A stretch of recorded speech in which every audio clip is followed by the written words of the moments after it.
All right, so we're gonna try the second part. So for this, I let my glue dry for about 10 or 15 minutes, and it's just kind of got a light tack feeling to it. It's all clear. There's no white spots anymore, which is how you know that it's dry. And then I use 2 different fall papers for my glitter, because once you add the glitter, you can put that stuff back into the container, but once you start rubbing the glitter, that stuff that falls off has got the glue on it, so you don't want it to go back in or it'll clump up your glitter.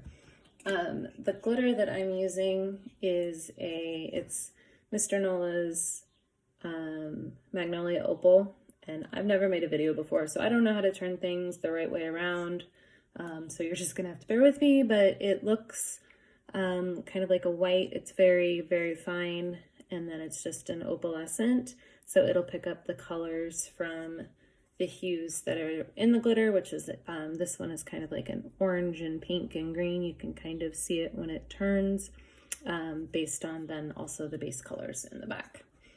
So I just use the sprinkle portion of it, and again I just have my wallpaper, and then you just add it very, very lightly. So I'll see if this can show it.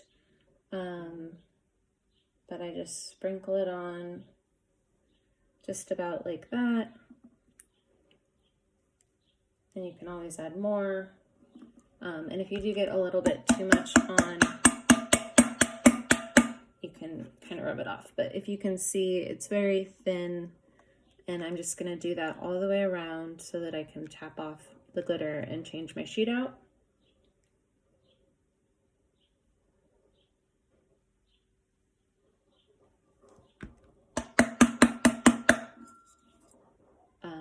Okay, and then this area.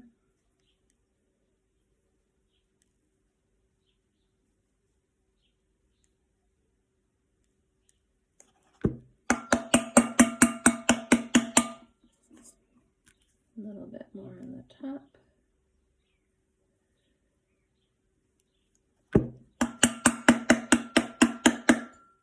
Okay, so you can see it's just very lightly dusted. This area, there's a decal, so I don't have glue there.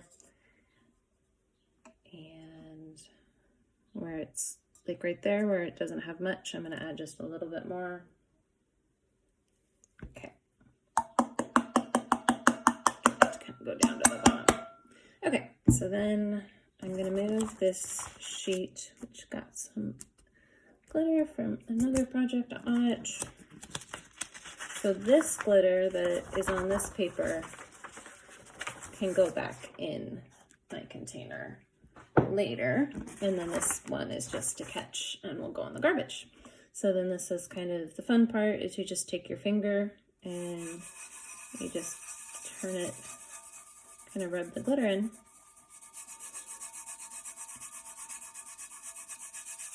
And I don't push very hard. It does need to be a opal, very thin opal, or a holographic vinyl to get, or glitter to get this effect. But as you can see, it just kind of starts to give that shimmer look.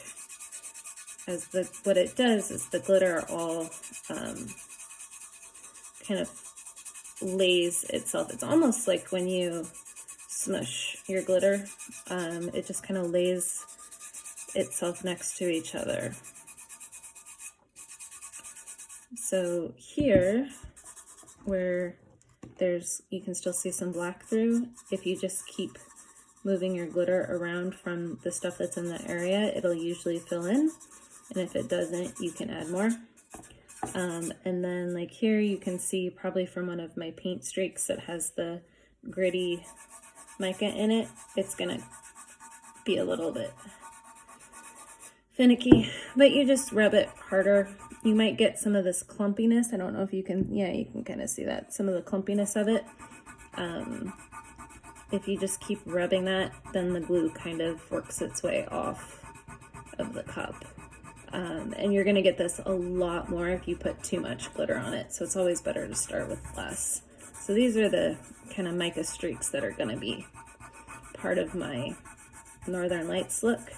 But if you just do all a solid color, or obviously without any sort of mica, then you're not gonna have those streaks. It's all gonna be flat. So this, for the most part, it goes on really smooth and quick. You don't have to press too hard. The first time I did it, I used non-holographic vinyl, which was a thicker cut, and it completely, you can do it, it just takes a really long time. It doesn't look quite the same.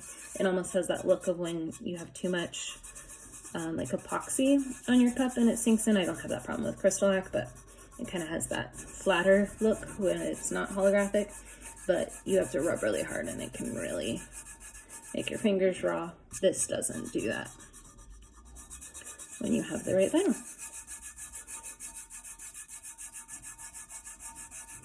Okay, so that's pretty much how you do it. If you do have, as you're going through it, you can just brush off any of the extra glitter.